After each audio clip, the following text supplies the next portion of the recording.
Language is never handed down to us from the sky, from some deity, nor is it handed down to us from governments. Changes in the pronunciation, changes in the grammar will happen willy-nilly, and 10,000 videos on YouTube are not going to stop it. There isn't just one way to speak English.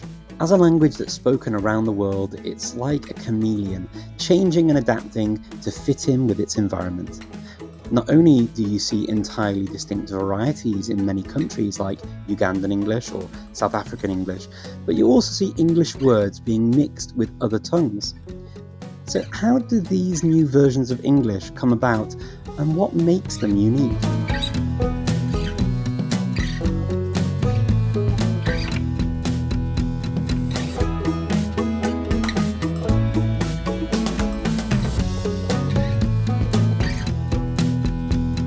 Welcome to the Language Podcast. I'm Richard Simcott. In this podcast, we explore the ins and outs of what makes us uniquely human, language. This first season is all about the evolution of English. Very few people know as much about this topic as Michael McCarthy, Emeritus Professor of Applied Linguistics at the University of Nottingham in the UK. He's been studying the evolution of English since the 1980s and has written more than 50 books on the language. His latest is McCarthy's Field Guide to Grammar, Natural English Usage and Style, published by Chambers. I started by asking Mike how well English travels and whether we need to adapt it. Well, it travels very well, like a good wine, I think. And the question, do we need to adapt it? I don't think we need to, because it is a self-adapted organism. It adapts itself. That's built into its very nature. It cannot stand still. It adapts itself according to its users and who those users are. And of course, over recent years, we've seen the profile of the users of English changing greatly, from a minority of the world population that studied English as a foreign language to a global society where English is the lingua franca in so many domains of life: business, academic life, science, technology, etc. So it adapts itself, I think, is the simplest answer. It adopts new vocabulary. Its grammar changes to reflect the social context of its users. And the language changes in terms of what happens when languages contact one another, when cultures are in contact. It's a natural process rather than something that we need to do. And English does travel well. It seems to have got right round the world, and hardly a corner of the world where you won't find it, either on public display in terms of street signs and of course in the massive use of the internet and online culture, social media, etc. So, this is kind of, I guess, the birth sometimes of some new ways of using English around the world as well, because English, as we say English, really maybe it should be Englishes. Yes, and that term has certainly entered the academic consciousness, so it's perfectly normal now in academic circles to talk about world Englishes, and the study of the way English has adapted itself and evolved around the world is now a massive subdiscipline in itself. And the plural Englishes, though my word processor doesn't like it, the spell checker still doesn't like it and wants me always to put it back into the singular. The plural Englishes, I think, captures that very plurality of English around the world, that we no longer sort of look to any individual variety to say that is the benchmark. When I started as a language teacher, there were just really two benchmarks of English in the world: British English and perhaps North American English. Now each variety of English can be its own benchmark, whether that is a benchmark applied in education or purely in terms of social and public life. So Public life could mean things like broadcasting. It could also mean things like advertisements and so on, which no longer need to immediately question, do we use British or American English, but can naturally simply adopt the conventions of their own variety of English. And that's a very good reason why we do talk about Englishes in the plural. And of course, we should have always been doing that anyway. The very fact that we got stuck in this rut of thinking there was something called English that covered all this multitude of dialects, whether it be in the islands of Britain and Ireland, or North America, or Australia, or South Africa, or the Caribbean, or wherever, it's probably always been a bit of a mistake to use this blanket term English. It was just a convenience. No, I mean, I agree with you, and I see, the way the language has evolved into different, what some people refer to as pidgins or creoles and things like that around the world. But the interesting thing is, as well, is that the sort of, I'm going to use the term original to refer to the English as spoken in our islands. That variant that went out around the world has always incorporated foreign terms. Why and how on earth does that even happen? Well, first of all, the why it happens is that language is shameless in the way that it borrows from other languages. Every language does this. Why would we need to invent new words if they are on hand? The example that I could give would be when the Romans colonized England, one of the things they did was to build viaducts. Well, the ancient Britons had never seen a viaduct. So when they observed this magnificent architectural structure, what could be simpler than to take the Roman word for it and adapt it slightly and call it a viaduct?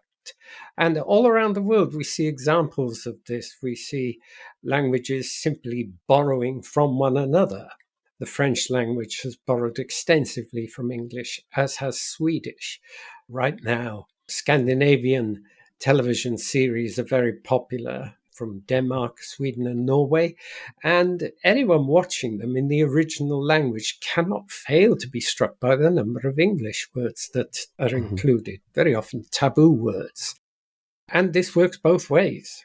The Anglo-Saxon peoples borrowed a lot from the Christian vocabulary because that was the era in which Christianity entered the islands of Britain and Ireland. So we get words like candle, minster, meaning a monastery, which came in thanks to Christianity. And then, of course, when the Vikings and the Normans came in, yet more vocabulary was simply borrowed from those languages. And you had this interesting situation then that the linguist David Crystal points out, and that is that you actually end up very often having two vocabularies operating side by side. You have one which is an Old English Anglo-Saxon vocabulary, and the other which is a Nordic and Norse borrowing.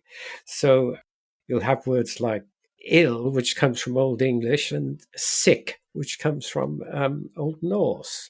And there are a number of examples like this. So Old English had the word hide, and Old Norse had the word skin. So we still talk about animal hide and animal skins and so on. So that's partly why this happens, because peoples have contact, they invade and colonize, and they bring with them their language, their terms, and very often it's very simple, just a matter of borrowing them. How it happens is obviously a process that occurs over time, and it may begin with a straightforward borrowing, very often in particular social circles. So when the Normans invaded England, a lot of legal vocabulary came in, the vocabulary of the law that the Normans brought with them. And so obviously the borrowings into English would have been originally the property of the legal class, the lawyers. And then, of course, things spread out from their original centers of operation. In the case of English adopting the names of foreign foods, we can probably trace this back to the influx of populations, perhaps after the Second World War. Quite a lot of Italian people settled in Britain. Then, of course, Brits began to travel more to places like Spain and the Mediterranean, holiday destinations. And so you get these food words coming in, which might have first been seen only on restaurant menus and then slowly spread out so that they enter people's domestic environments and become words that they use in their own homes. But these processes will happen over time, and they're perfectly natural and perfectly normal. Well, I've seen that myself with English. I remember seeing the word quinoa, and I'd never seen it living in the UK, and I first saw it in another language, and I thought it was quinoa. Aha, yes. So actually learning to pronounce it in my own language was quite the experience. Yes, and there are other very common ones too, that a lot of people will say pizza rather than pizza. And one that I've noticed is the Italian coffee with milk, which I call a latte. If I go and order one at a coffee shop, I will almost certainly hear back from the assistant, okay, so that's 2 lattes. There's this lengthening of the vowel to correspond to the English notion that short vowels are signs of lack of class and elegance in language. So I was born and bred in the city of Cardiff, where I had Cardiff. Whereas anyone who tries to be posh coming from Cardiff insists on saying Cardiff. And I think the same process has happened with the coffee in the case of latte. And with all these borrowings into English and into the Englishes, I mean, where does English end and where do pidgins and creoles begin?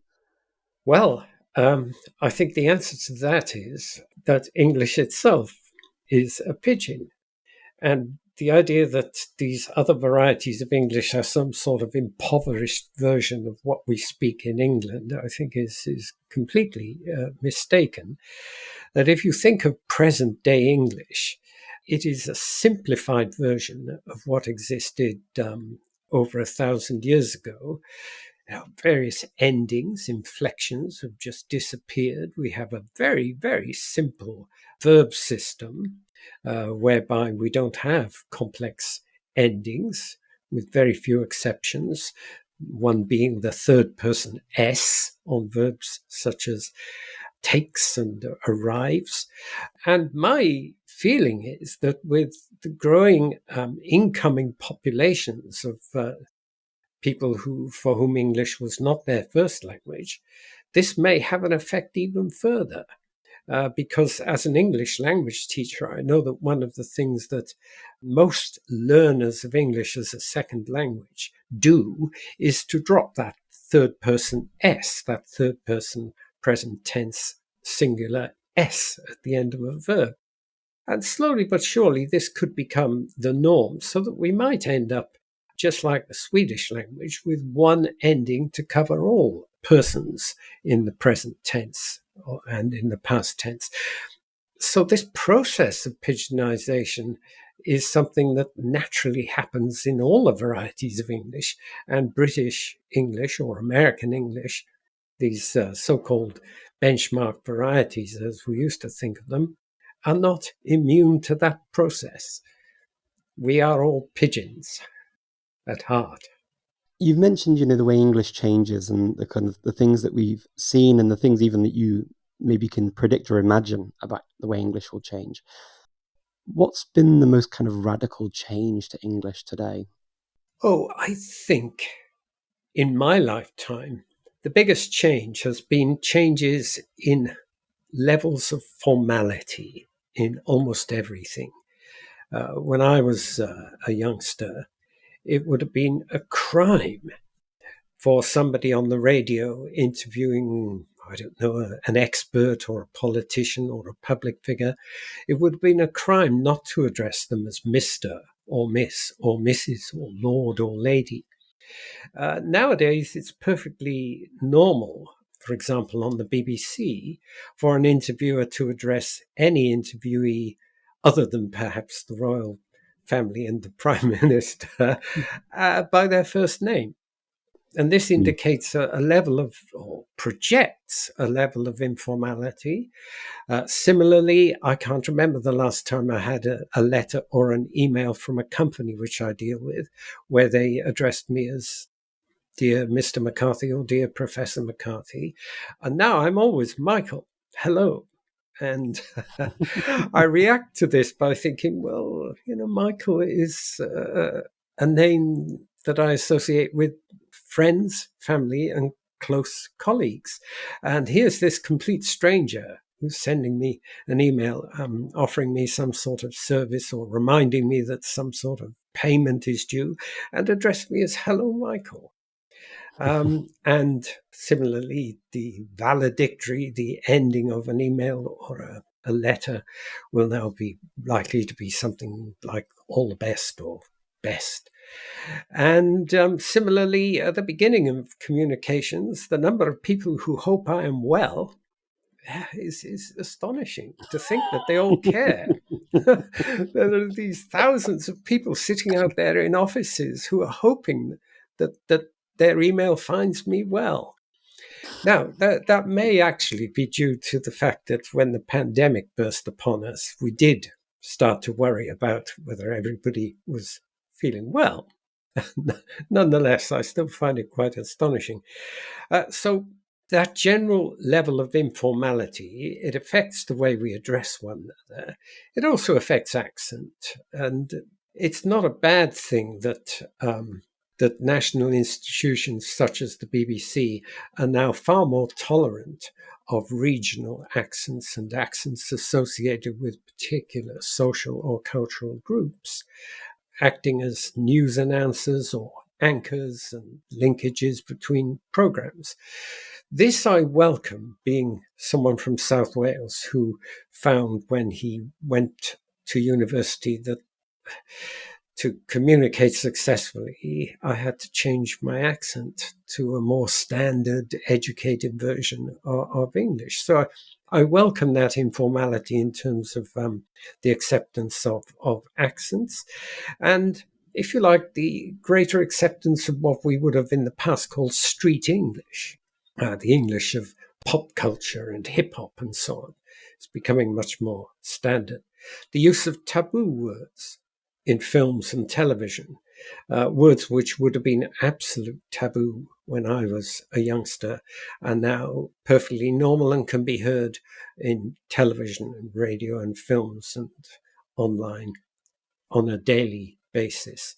So there has been this general move towards the idea that formality and distance are not a good thing and that we should be more intimate and informal with one another. I make no great value judgment about it, but it is simply a fact. One linguist has referred to it as the conversationalization of discourse, a horrible word and one that needs rehearsing about 20 times before you get it right. But you can see where it comes from and where it's going, that more and more our public discourses are resembling conversation rather than formal speech. And this is very noticeable, for example, in university lectures. There's research that shows that typical university lecturers have become more conversational in their lecturing style. Hello, listener. I hope this short break finds you well. Let me tell you about Teach Yourself, the sponsor of today's episode. Whether you're learning for cultural curiosity, travel, business, school, love, or friendship, Teach Yourself puts you in charge of your language learning journey. Listeners of the Language Podcast receive a special 30% discount on Teach Yourself language ebooks. Just follow the link in the show notes with expert authors, 85 years of publishing experience, and more than 70 languages and counting. You can start learning today with Teach Yourself.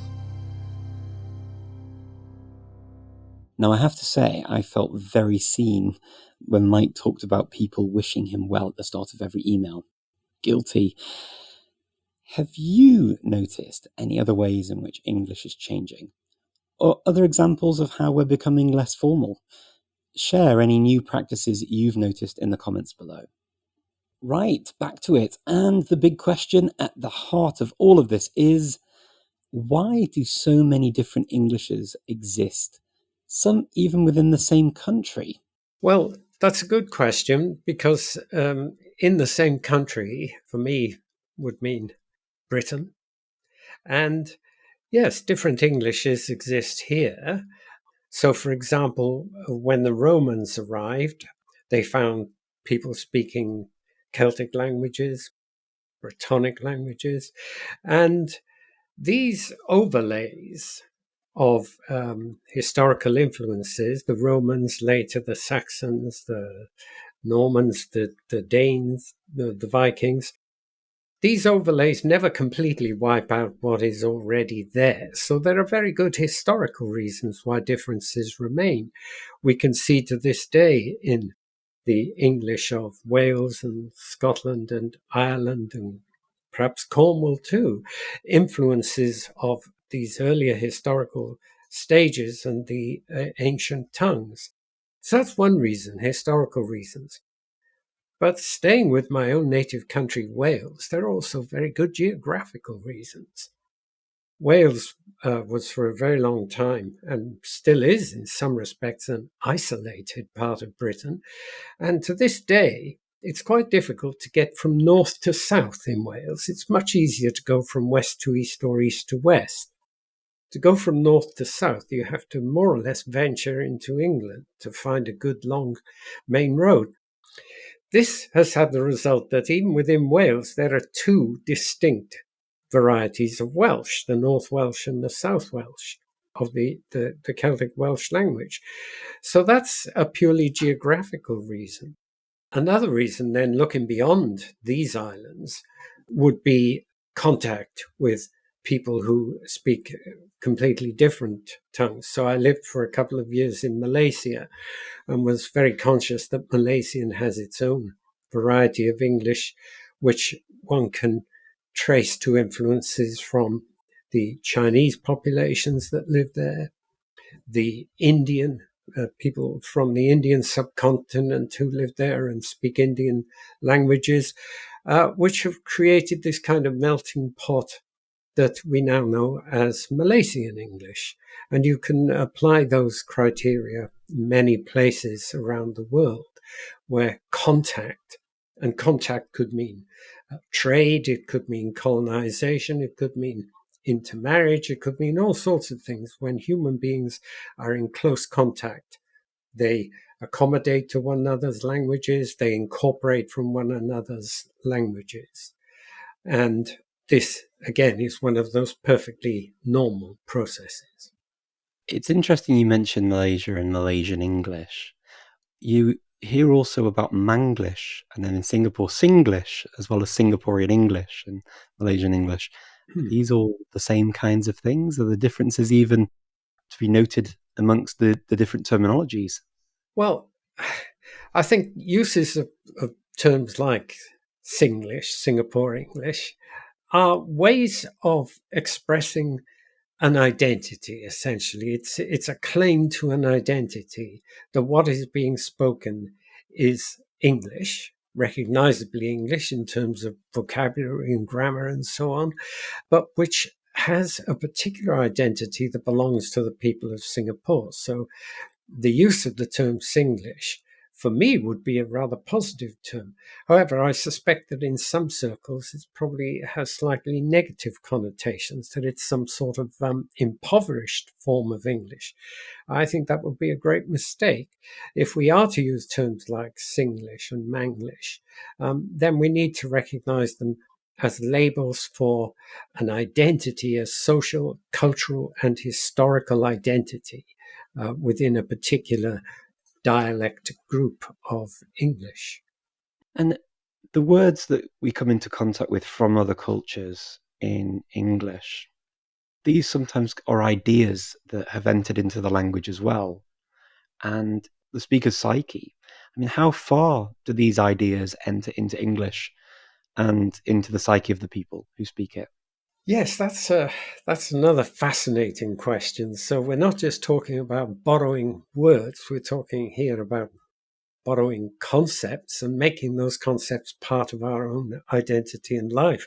And the one that strikes me is the Swedish word ombudsman, which when I lived in Sweden in the 1970s was a purebred Swedish word representing a particular civil servant office whereby ordinary citizens could take claims and complaints against the governments and various authorities. So that word entered British English around that time and shortly afterwards. And now, 30, 50 years on, very few people would probably even have a clue that it came from Swedish. But even more so, people now accept that there is this institutional inbuilt voice in British society called the ombudsman. And we have ombudsmen for absolutely everything. And the idea that this is some sort of foreign notion, that the role of the ombudsman is something foreign, I think has long since disappeared. The ombudsman is now as much a part of British life as fish and chips and warm beer. Similarly, when we were talking earlier about the general informality of language reflecting an informality of society, I'm struck by how often I hear the Irish Gaelic word crack, C-R-A-I-C, the crack, meaning riotous enjoyment, which often takes place in pubs and so on. This has become part of the vocabulary, certainly of the younger generation of British, whereby they sort of stiff upper lip, enjoy yourself, but whatever you do, don't show it, is probably becoming a thing of the past. And we wear our hearts on our sleeves more and more. And I'm never surprised now when I hear people talking about having great crack. And of course, the classic example is the notion that certain dishes, certain culinary dishes are foreign, I think has long ago disappeared too. So various types of Indian curry, things like chicken tikka and chicken masala, are no longer thought of as highly exotic dishes. They're sort of perfectly normal. They become part of the British psyche in terms of what we eat. So yes, language comes in and ideas are imported along with them. And if those ideas fit into the culture in which they arrive, then the words, the names that come with them are very quickly absorbed too, so that you have this direct relationship between word and meaning, which has cut off that umbilical cord that once related it to some foreign or exotic language and culture. The words and the examples that you've just given, obviously, when you ask people where they're from, they possibly would know. I mean, ombudsman, maybe not. But things like crack and maybe types of curry, people might be able to point to an area of the world at least where they think it's from and have a fair idea. But there must be other words also that have come into the language that are totally unrecognizable now to the people who use them. And not only for the people whose languages they came from, but also to us. Do you know any examples of words like that we don't really know? I don't know how many people would know the Indian subcontinental origin of bungalow. Bungalows are so universally part of the English British built landscape that very few people would probably think of them as foreign words, or veranda, words like that, patio. They might have some vague notion that a word like patio probably comes from the southern Mediterranean somewhere, but whether it was French or Italian or Spanish or Portuguese, they probably wouldn't have much clue. So these things become, I think, divorced from their original context and just become any other old English words, as simple as that. Yeah, some of them really do stand out as they just become English. I think that's the interesting thing you say. They really become English words. And I mean, to take that a little bit further, are there any words that have really radically changed their meaning as well as, having an unrecognizable origin, perhaps? Well, I suppose you could look at the German word blitz, which I believe, I don't know German, but I believe means lightning. Blitz now is regularly used as a noun meaning just to have an intensive period of work. We better have a blitz on that, or I've had a blitz on the index for my book, meaning I spent a couple of intensive hours working on it. So that would be a good example where the original meaning is not used at all, as far as I can tell, in modern English. Another word that's often quoted is over the historical period is a word nice, which has gone through so many changes in meaning. It began way back many centuries ago, having a meaning of not knowing something from the Latin nescio, meaning not to know. Then it moves through various meanings over the centuries.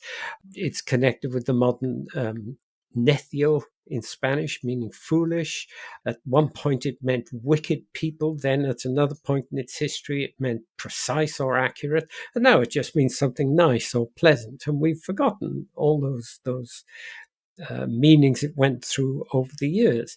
Another classic would be advertisement, which in its origins, 600-700 years ago, meant a warning. It meant something, a serious warning. Now, I think for most people, it can only mean one thing: an encouragement to buy something, to buy a product or a service. So, yes, words can change so radically that they lose all contact with their either their historical origins or their foreign origins when they were imported.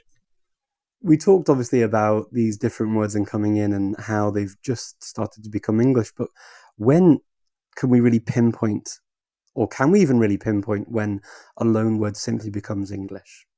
I think you have to take several factors into account. One would be pronunciation. So when the word has lost its original pronunciation to the extent that its current pronunciation represents English vowels or consonants rather than the original ones, that's a sure sign. An example of that would be the name of the country, Argentina. It would be almost pretentious to say Argentina, where you would have both a different realization of the R, the G, and the T, and well, not to mention the vowels. So pronunciation is obviously one clue. Grammar would be another clue, whether the word has hopped from one word class to another, if you like, or has lost its original grammatical inflection. So again, it would be rather pretentious if you were in a choir to talk about tenore using the original Italian inflection. So its grammar has become simplified to the English tenor. The plural then becomes tenors with an S, and alto becomes altos with an S, which wouldn't be in Italian. So pronunciation and grammar are clues that the word has evolved and been incorporated into the phonological and grammatical systems of the English language. And then, of course, there are those other processes like shifts in meaning and incorporation into the culture and consciousness. So it's very difficult to pinpoint any particular point in history where a word fulfills all those criteria. The criteria will be fulfilled at various points along its trajectory to becoming a fully fledged English word. The question of pronunciation and how we pronounce certain words, sounding pretentious is something you've mentioned, sounding ridiculous even sometimes, but it is something that comes up time and time again, and you see it on videos on YouTube. People saying how things should be pronounced, people even correcting people on how things should be pronounced, especially when they're words of obvious or suspected foreign origin. Is there kind of a rule as to how they should or shouldn't be pronounced, as in the original language, or should they be anglicized? Well, the suggestion that there might be a rule would then immediately raise the question of who or what is the authority that lays down the rule. And of course, there are no such authorities. Language is never handed down to us from the sky, from some deity, nor is it handed down to us from governments, despite their attempts to standardize. The nearest we get to rules are what forms are accepted by national curricula and standard versions of the language as delivered in education or in the public media. But we've seen how all those things are constantly shifting and changing. The English you hear on the BBC nowadays is nothing like the English that was on the BBC when I was a little boy. So the idea that there is some person or persons or body that is in authority that can tell you how to pronounce things is simply balderdash. It's nonsense. Things will be pronounced in the ways that people pronounce them, and people will influence one another. And this organic phenomenon, this changes in the pronunciation, changes in the grammar, will happen willy-nilly. And 10,000 videos on YouTube are not going to stop it. What's something that you know that always surprises people when you speak on this topic? Well, when I speak on this topic, I usually make reference to corpora that I've been researching, corpora being these large computerized databases of language. And I'm especially interested in the hundreds, thousands of transcripts of spoken conversations that we have stored in our corpora. And what I think always surprises people is when you tell them just how often they use rather vague language, just how often they say, and things like that, and that sort of thing, and or whatever, stuff like that. People will protest that they don't do this. They will actually swear that they never do this.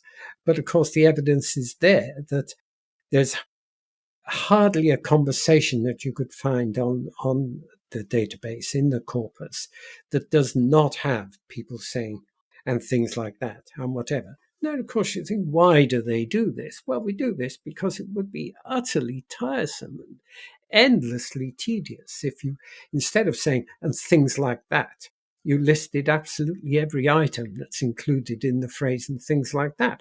So you meet a friend in the street and they say, "Oh, you've got a lot of shopping there. What have you been buying?" "Oh, well, I've just moved into my new flat and I've been buying plates and cups and things like that."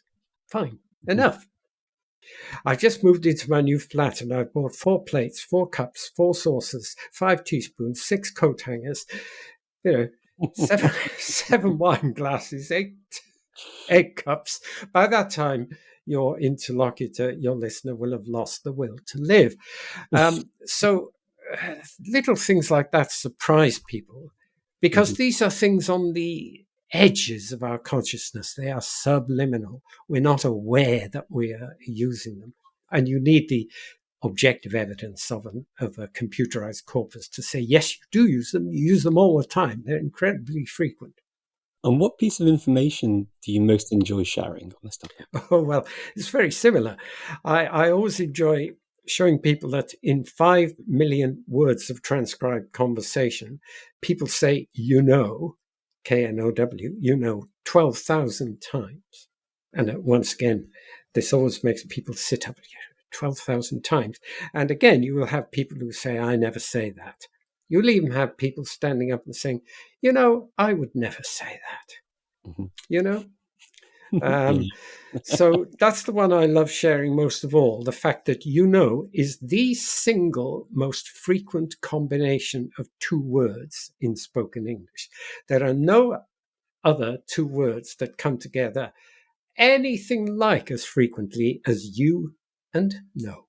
I think you might be right. What do you think is one key thing that everyone should know about what we've discussed? Well, I hope at least that what emerges from this conversation is just how organic language is, how it is a living, organic phenomenon that we create. It's not created by the lawgivers or the experts. We create it by interacting with one another. Thank you so much for sharing your experience, your thoughts. Well, and even thank you for giving me the opportunity to share them. I consider this to be a great privilege, great opportunity. Thank you, Richard. Me too. I've learnt a lot. So thank you very, very much. Thanks for listening to the Language Podcast. I'm Richard Simcott.